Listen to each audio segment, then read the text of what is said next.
Cricket from the Coat Hangers, and you're listening to Drop the Mic.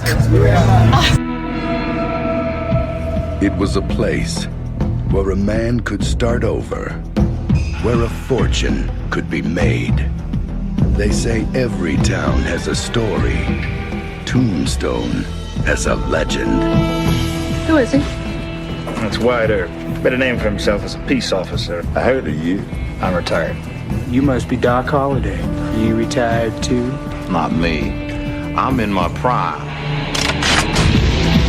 Hollywood Pictures presents The only real law around here is the cowboys.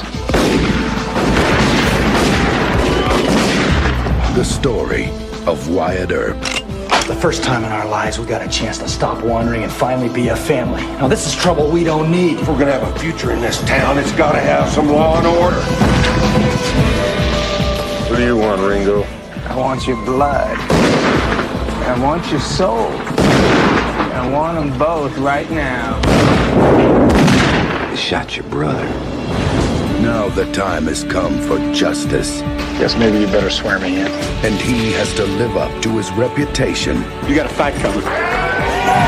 I'll be there! One last time. None of your problem, Doc. You don't have to mix up in this. That is a hell of a thing for you to say to me. In a battle. The last charge of Wyatt Earp and his immortals. At the OK Corral. Oh my God. The West would never forget. Kurt Russell. Val Kilmer. Dana Delaney. Powers Booth. Michael Biehn. Bill Paxton. Jason Priestley, Sam Elliott, and Charlton Heston.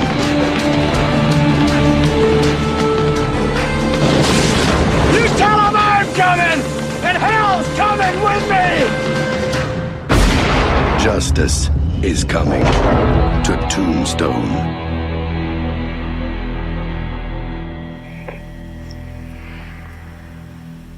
Welcome back to our humble podcast.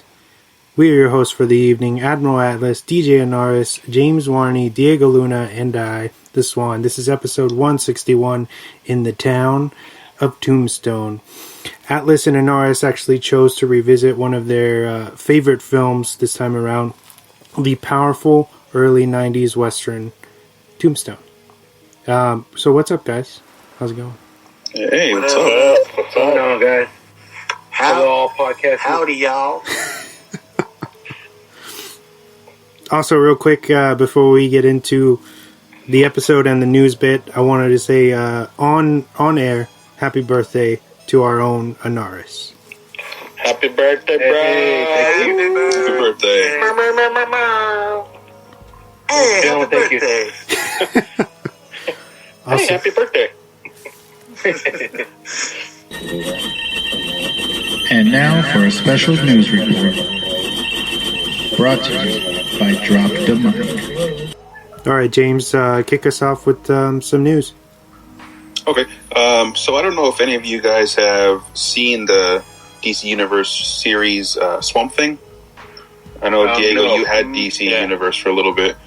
I saw it. It looks amazing. The CW has actually acquired the rights to Swamp Thing. And I know a lot of people are actually happy, especially the cast, because they were posting this all over Instagram the other day or earlier this week. But just excited that the show got picked up by the CW because DC Universe kind of canceled it abruptly, Prematurely, right? They were supposed to have a full 13 episodes for the season. Unannounced, it got. I think producers and the bigwigs in the WB came over and let them know that they were going down to 10 episodes, essentially kind of leaving the show, ending abruptly. I'm not sure how the series ended, but this has a lot of people kind of assuming that the CW is going to pick it up and kind of revive it. And I don't know, I kind of hope they do, but then I also kind of hope they don't ruin it. Even though I haven't seen the series, I know that the Swamp Thing on the DC Universe was actually a rated R or mature series because there was cussing, the gore, things like that. And I mean, maybe if they get a late time slot and they're able to, I don't know, kind of. I know shows that play later on networks, they're able to kind of, what's the word? Kind of get away with more. Yeah, get a pass. But I don't know how the CW feels about doing that. But as of now, they have acquired the rights, so I think that's pretty exciting. Right. Do you know if they're going to keep it like a darker tone, or like kind of get for an audience like a more mature audience, or? I would assume that's. I mean, it would kind of make sense because the show has a big fan base.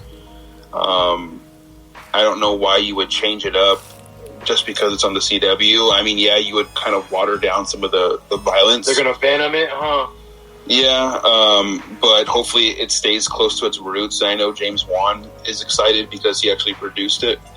So I don't know if he's still going to be attached to it or not, but I'm pretty sure he's contractually obligated to be attached to that still. So hopefully he's able to kind of oversee it and keep it as close as it was to the DC Universe version. Yeah. Hopefully. That's pretty cool. Yeah. So American Horror Story is actually expanding their universe, and they're going to have American Horror Stories. Okay. These are going to be standalone episodes that have nothing. They're not. What are they called? What do you call that when the episode doesn't tie into anything? Episodic. Yeah. Continuity. Yeah. There's no continuity between any of the episodes. It's episodic. Kind of like a Twilight Zone. More stories. Or Tales from the Crypt. Exactly. Yeah. Exactly. ABC's of Death. So that's pretty interesting. That's really cool that they're doing that. They're kind of branching out. They're not staying. I know they're still going to have their American Horror Story, and then along with that, probably. I know it's in development right now. I don't know anything about the stories or the cast or anything like that, but I know they do have a lot of returning cast members, like always, like every season. Evan Peters is always in it. Yeah. Anyone who's been in it. How many? What? I was gonna say, how many seasons are they into right now with this American Horror Story? They're like on 9 or something. Okay. I think I'm not too sure. It's gonna spin off into its own individual stories, because I've only seen like maybe the first season or so, and after that I kind of stopped. But I don't know the gist of it. Like each season is just specifically about one. Yeah, each season. Each season is a focus, and then the next season is something totally different. But usually the same cast returns with a little bit of new cast, and sometimes old cast come back. But it's wasn't Lady Gaga a part of that? Yeah, she was in a few seasons. Yeah. Ha ha ha ha! Fucker. What? I think she's cool, man. I watched like the first episode of what was the one that she was in, the hotel one? Yeah. And the one scene that happens at the end of the first episode, I was like, oh, I can't watch this. This is like horrible. I don't know if you know what scene I'm talking about, but the bed one? Cringy, huh? The bed? Yeah, the bed one. Yeah. When the guy comes, yeah, you know what happens. Wes is so desensitized to that shit. He's like, oh yeah, the bed one. That's not that bad. I just wasn't it. I mean, that was probably before a Serbian film, so I mean, I might be able to watch that now. But it's Serbian film-esque. Just that one scene was like pretty Serbian film. It like surprised me that it was on TV that they were doing that. But then again, it's American Horror Story, so nothing should really surprise you. My last bit of news: National Treasure. If you're a fan of that series or those two movies, it looks like the third one is in development right now. What? It's currently being developed. Yeah, they expect the original cast to return, and Nicolas Cage. Yeah, they're also going to be starting a Disney Plus series. Crazy.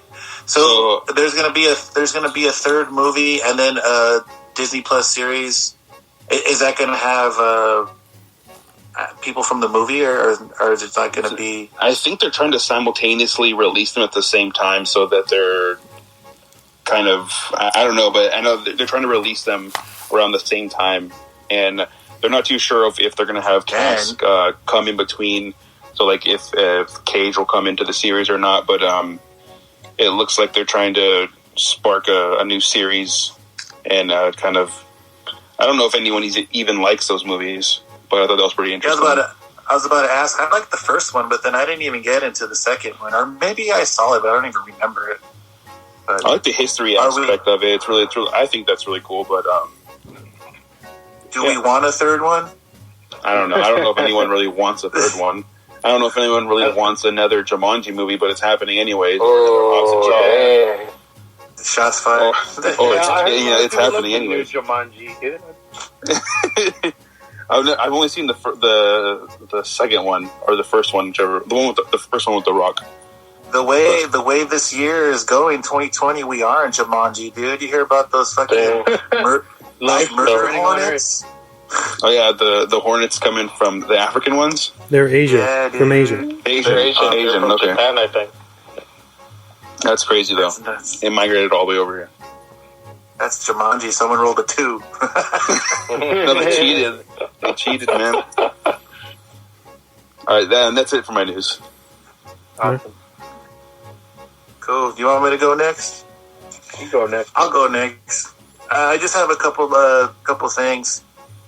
First one that I saw that I thought was pretty weird but funny at the same time, but cool, is Nev Campbell is in discussion for a new Scream movie. I don't know if you guys are hyped about that or what you guys think about that, but I'm just curious. I know I talked to Wes off episode about this here and there, but what are your guys' thoughts about them bringing back the Scream franchise with Nev Campble? Your boy, your girl. I think it'd be cool. It'd be cool if it's in. I think if she's coming back, they obviously have to stick with the same story. I mean, is this supposed to be a sequel? Yeah. Is a sequel to the four. The last one that came out? To 4, okay. Right? Yeah.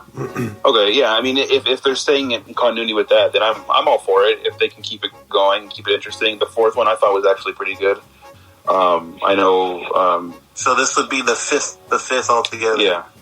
They've tried so many times to try to revive it through network TV, but I feel like that's kind of failing. So I think the only way to go with that is probably movies. What do you think, Wesley? All right, so of course, Scream, the original Scream, is one of my favorite films in general, and I'm a big supporter of the 4th one. A lot of people didn't like it; it didn't do that well at the box office. But obviously, Wes isn't with us anymore, so that's kind of a red flag. But it's also like an opportunity for like a fresh take on it, especially with a familiar cast, you know. So if they do if they do something like Atlas was saying with Blade, where Sydney comes in and kind of passes the torch somehow or something, and they're able to spin the story that way, that would be pretty cool in my opinion, I think. And they have the directors, I think they're called Radio Silence. It's 2 dudes directing it, and they did last year's Ready or Not with Samara Weaving, which I was a big fan of. So I think they have a good direction. Still haven't seen that one. You guys need to check it out. Maybe we can do an episode or something on it. But yeah, all right. What is that one called? Ready or Not. Believe it or not. Yeah, maybe. I don't know. I was thinking maybe it could be like, I mean, the Screams are already pretty serious, but they have that comedic tone. Yeah, like meta. Said, yeah, they're very self-aware as well. But also, since the passing of Wes, and it's kind of like going to be like a new chapter, I wonder if they're going to try to like make it their own project and kind of just, like you said, pass the torch. But I want it to be kind of like more serious. I don't know, like maybe more of a serious, almost like a Logan type film, or like a like how you say like Halloween serious. Yeah, like Halloween series. Yeah, almost like if it's like a more of a adulty horror, or more, because I mean that whole like not so much sarcastic. Yeah, if you look at it now, how it's when they first came out,